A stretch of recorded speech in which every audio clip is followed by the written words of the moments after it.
ಅಭಿವೃದ್ಧಿಗಾಗಿ ಕಾದಿರುವ ಅಂಬಿಗರ ಚೌಡಯ್ಯರ ಪುತ್ಥಳಿ ಮತ್ತು ಸಂಗೊಳ್ಳಿ ರಾಯಣ್ಣ ಪುತ್ಥಳಿ ಸೇಡಂ ನಗರದ ತಾಲೂಕು ಪಂಚಾಯಿತಿ ಎದುರುಗಡೆ ಸ್ಥಾಪನೆ ಮಾಡಲಾದ 12ನೇ ಶತಮಾನದ ಶರಣರಲ್ಲಿ ನಿಜ ಶರಣ ಎನಿಸಿಕೊಂಡಿರುವ ಅಂಬಿಗರ ಚೌಡಯ್ಯನವರ ಪುತ್ಥಳಿಯು ಉದ್ಘಾಟನೆಗೊಂಡು ವರ್ಷಗಳು ಕಳೆದರೂ ಇದುವರೆಗೂ ಸುತ್ತಮುತ್ತಲಿನಲ್ಲಿ ಯಾವುದೇ ಅಭಿವೃದ್ಧಿ ಹೊಂದಿಲ್ಲ ಮತ್ತು ಪುತ್ಥಳಿಗೆ ಅನಾಹುತವಾಗದಂತೆ ಸರ್ಕಾರವು ಯಾವುದೇ ಕ್ರಮ ಕೈಗೊಂಡಿಲ್ಲ.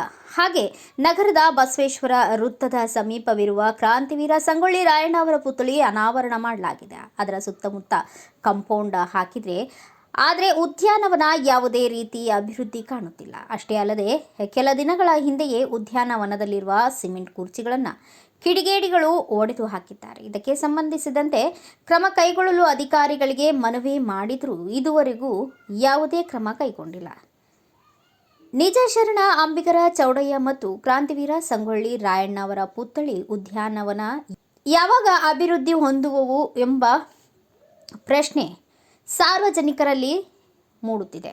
ಅಂಬಿಗರ ಚೌಡಯ್ಯನವರ ಪುತ್ಥಳಿಯು ಉದ್ಘಾಟನೆಗೊಂಡು 4 ವರ್ಷ ಕಳೆದರೂ ಸಚಿವರು ಅಭಿವೃದ್ಧಿಗಾಗಿ ಅನುದಾನ ನೀಡುತ್ತಿಲ್ಲ. ಈ ಕುರಿತು ಮಾನ್ಯ ಶಾಸಕರು ಹಾಗೂ ಸಚಿವರಾದ ಡಾಕ್ಟರ್ ಶರಣಪ್ರಕಾಶ್ ಪಾಟೀಲ್ ಅವರಿಗೆ ಮನವಿ ಪತ್ರ ಸಲ್ಲಿಸಿದರೂ ಇದುವರೆಗೂ ಯಾವುದೇ ಸ್ಪಂದನೆ ನೀಡುತ್ತಿಲ್ಲ. ಆದ ಕಾರಣ ಸಚಿವರು ಅಭಿವೃದ್ಧಿಗಾಗಿ ಅನುದಾನ ನೀಡಿ ಪುತ್ಥಳಿ ಅಭಿವೃದ್ಧಿಗೆ ಕೈಜೋಡಿಸಬೇಕು. ಹಾಗೆ ಸಂಗೊಳ್ಳಿ ರಾಯಣ್ಣ ಅವರ ಪುತ್ಥಳಿ ಹತ್ತಿರ ನಡೆದಿರುವ ಘಟನೆ ಕುರಿತು ಸೂಕ್ತ ಕ್ರಮ ಕೈಗೊಳ್ಳಬೇಕು ಎಂದು ಸಿದ್ದು ಬಾನರ್ ಅಧ್ಯಕ್ಷರು ಮಾಜಿ ಎಪಿಎಂಸಿ ಸೇಡಂ ಆಗ್ರಹ ಮಾಡಿದರು.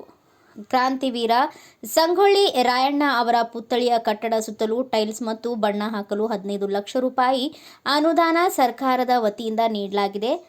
ಅತಿ ಶೀಘ್ರದಲ್ಲಿಯೇ ಕಾಮಗಾರಿ ಶುರು ಮಾಡಲಾಗುವುದು ಎಂದು ಹಾಲುಮತ ಸಮಾಜದ ಅಧ್ಯಕ್ಷ ಸತೀಶ್ ಪೂಜಾರಿ ಅವರು ಪತ್ರಿಕೆಗೆ ಮಾಹಿತಿಯನ್ನ ನೀಡಿದ್ದಾರೆ.